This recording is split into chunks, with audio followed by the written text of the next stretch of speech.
So I am Denise Marie Farai Williams, Black African Caribbean American womb man. So my name is Aliesha Porcena. I identify as a Black woman, a Haitian American, an aunt, a sister, a daughter. I currently I have the honor of serving as the Director of Small Business for the City of Boston. But prior to that, I was born in Boston, but I was raised in Brookline, where I went to school, and then moved back to Boston at an earlier age. And so for me, I've been able to see as I was growing up, I saw the different parallels, or not parallels, but the distinctions between Brookline and living in Boston. And so I think that has really impacted the work that I'm doing now. My parents were both immigrated to this country, and we didn't have a lot of money growing up. And so just being part of programs and services to help our family was important to get us where we are now. And so that really instilled in me the importance of community, the importance of giving back. I want to start by acknowledging what I'm calling a daughter of Boston. I was born and raised here, and I grew up in the South End, which is now SoWa. And at a time when there was still really deep historical kind of situations, relations happening in Boston. So I grew up in Castle Square. And my love of and joy for community and culture had me deeply connected to myself as an artist, as a creative, since I was young.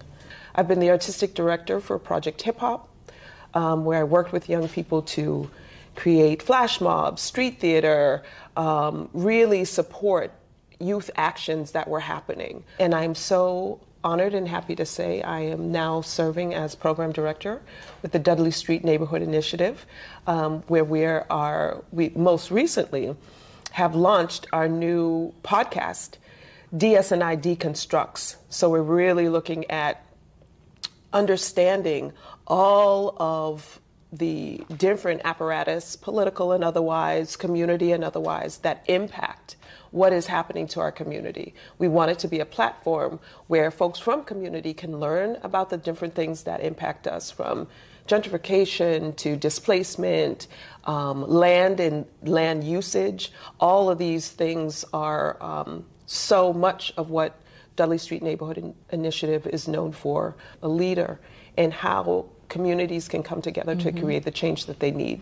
I had the honor of seeing the play last night, and there was one point in the play where one of the characters said, "You need to follow up." And that in particular had an effect on me, because now, I work at the city, I'm one of the directors, but first and foremost, I'm a resident, I'm a constituent, I'm a community, I am here for the community. And so for me, coming into my role, how am I following up?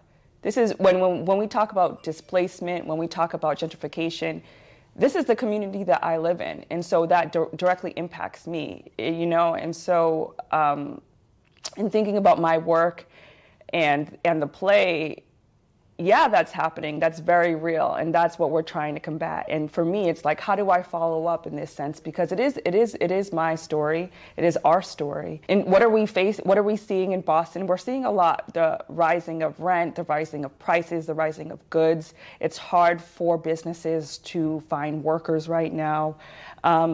It's hard. It's a struggle. And so how are we supporting businesses not only in the short term, but the long term? And I, as a daughter of Boston, am saying, when do we all get to feel the sense of belonging? When do we all get to feel the sense that we are citizens of this city, this great city that so many others want to come to, rush to, flush in like water? Right. How do we continue to allow that to happen and create a level of containment that can hold all of the bodies that are here? The story really also revolved around the question of hair. Oh, and yes. That played throughout the play and the story. And how many times have I cringed at those questions that were asked throughout the story of kind of, can I touch it? Mm-hmm. Does it hurt? Mm-hmm. It just reminded everything as Black women that we have to go through. Mm-hmm. The idea that was lifted up in the play, can I touch it, is also speaks to